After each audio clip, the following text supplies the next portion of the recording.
Get close, because I'm about to show you some magic. What?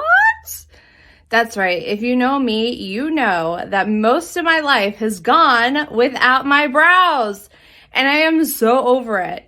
So I am so excited to finally have found the brow master of all brow masters. Shade, precision, application, how to be a redhead, has done it all for you. So I want to show you guys how easy it is to put on.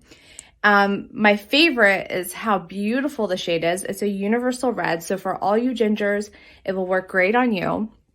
It actually has a really great fine tip and fine tooth comb. So you can use the comb to really get in there and pick up every single little hair. I also like to go against the hair too, because that will help to add some thickness and fullness to your brow if you feel like you're a little bit thinner. And then I like to use the tip of the wand and go right in at the tail, and it helps to really define and give you a beautiful shape.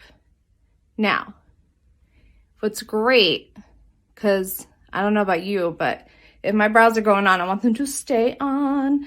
And this definitely does. The fibers in it really cling to the hair perfectly to give you that long wear.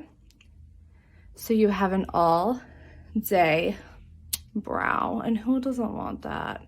With all these masks that we have to wear now, it's all about the eyes and the brow.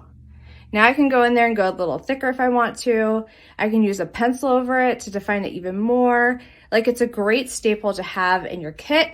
You don't have to be a makeup artist now to look like you have professional brows. So how to be a redhead? You are a lifesaver.